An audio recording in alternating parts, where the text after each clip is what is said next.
I'm your host, Ben Heisler, joined by left-handed pitcher Chipper Smith from the College of the Canyons. And normally, Chipper, we talk right now about the SwampDogs and about the season that you have had personally as well as the team. But I was talking to you during the break, and you reminded me of a great Dodger game. I believe it was a walk-off home run. You were actually there. So tell the fans about that great Dodger memory that you have. It was a while back. I was younger with my dad. Took my dad on Father's Day. Bought him front row tickets right behind the dugout, and so you were making bank as a kid. Those aren't cheap seats. With a little help from my mom. But I remember, I think it was Raul Mondesi hit a walk-off home run to win the game, and comes in and throws his bat and goes in the stands, and I catch him, and it was a good memory with my dad and watching a great game, Dodgers winning, getting batting gloves, being a little kid, and putting on the gloves when they go down to your wrist. And great game, though. Now, I know you're a pitcher, but the question that everyone always likes to ask is, would you rather pitch a complete game shutout to win a game 1-0, or would you rather be a hitter that gets the walk-off home run? Ooh, that's a good question. I still haven't thought of an answer for years. I've been trying to figure that one out for a while. That's a good question. As a pitcher, I love complete games. Pretty tough to do, so I'd have to say complete game. Well, the complete game shutout. Do you take pride in the sense that you want to be able to go out and start a ball game and then go out and finish it? Yeah, you want to go 9 innings. You want to finish what you started. Go the whole game. And I was talking to you before, and you said, as the game goes on, your arm gets stronger. Can you explain that? For a lot of people, you would think it would be the opposite way around. Arm feels good after you warm up and you stretch, and then later on, your arm starts to get tired. How does that work for you? I guess it's just I get looser as the game goes on. I get more focused, get dialed in, just rely on my defense more, and I don't know, it just happens to work out well. All right, well, let's transition things over to the Fayetteville SwampDogs. And obviously, you came in mid-season, and really been a shot to the arm of the starting rotation, and I'm sure that everyone has been thrilled that you've been able to come in. Tell us a little about what your thoughts are about playing in Fayetteville and with the #1 attendance in the league. It's definitely different, that's for sure. It's coming from back home where you get maybe a couple hundred fans, and first game here we had 3,000 fans, and they definitely love Swamp Dog baseball. A little rowdy, but it's different, and it's good having the crowd behind you, but as soon as you do something wrong, they're on you.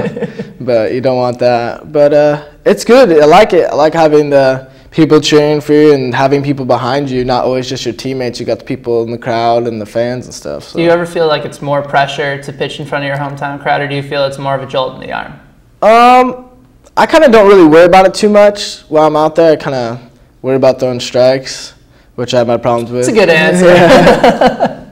All right, what about the expectations of coming into the SwampDogs summer? You obviously played some summer ball back home. Now you're here in Fayetteville. So what have those expectations been for you? And what are your thoughts about playing for Skip, who's one of the all-time great managers in this league?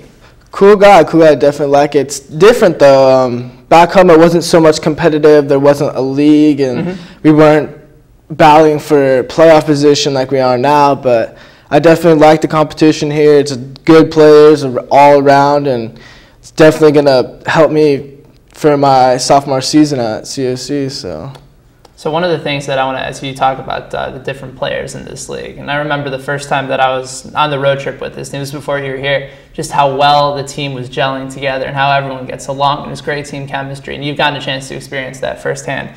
So what has it been like with some of these guys on the team? I'm sure you're already laughing. I'm sure you got a couple of good stories about a few good guys. They're all good kids. When we first get there, it's different. There's kids from all over, different states, different areas, and everyone's different with their baseball friends. And first came in was a little quiet, and then you loosen up as time goes on, and you make friends. And I don't know, I think I got really close with Matt, my roommate now, and I got pretty close with RD, Ryan Daniels, who left. He called me his little brother, and then they just call me Cali now, 'cause the old kid from California, but they give me some crap from being from California.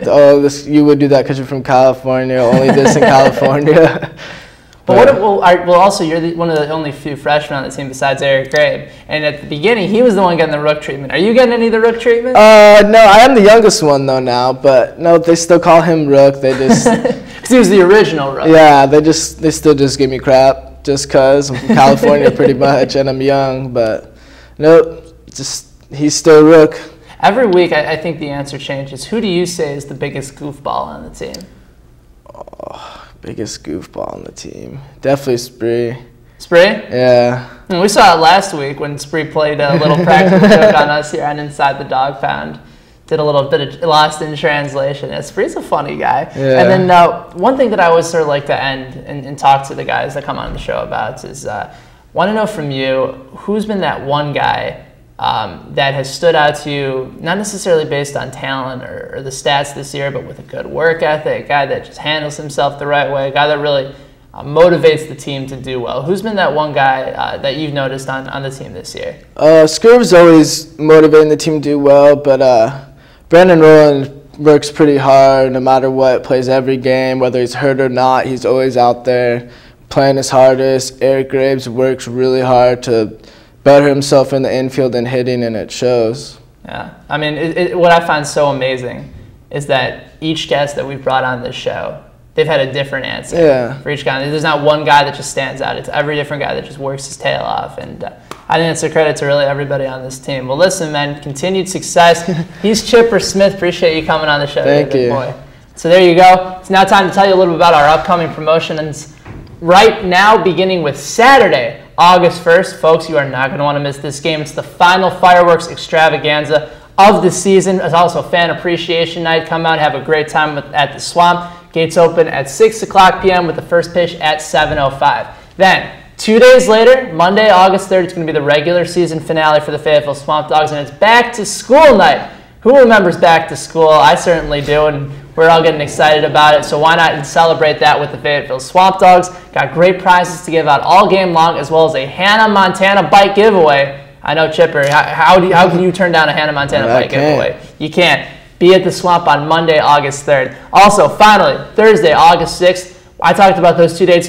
Make sure you put this down in your calendar and call the SwampDogs today to get tickets, because it is the home playoff game, single game elimination in the first round. The SwampDogs have clinched that home playoff game back on June the 29th. They're the first half CPL Division champs, and they will host a playoff game on that night. So to get your tickets, call 910-426-5900. You can also visit our website at GoSwampDogs.com. Again, Thursday, August 6th, playoff game. You're not going to want to miss it. Finally, we leave you today with a reminder about our Case for the Cure promotion. It's a wonderful promotion that the SwampDogs are teaming up to help benefit the Karen Chandler Trust, and it has to do with guys like Chipper and the rest of the SwampDogs team. For every strikeout at home the SwampDogs pitchers record, you can make a donation towards helping out people that are fighting cancer. All the proceeds go towards the Karen Chandler Trust. It's a terrific promotion, and again, for more information about Case for the Cure, you can visit our website at GoSwampDogs.com, or you can give the office a call, 910-426-5900. I want to thank my guest, Chipper Smith, for being here. We will see you next week on a brand spanking new edition of Inside the Dog Pound. Thanks so much for watching, everybody,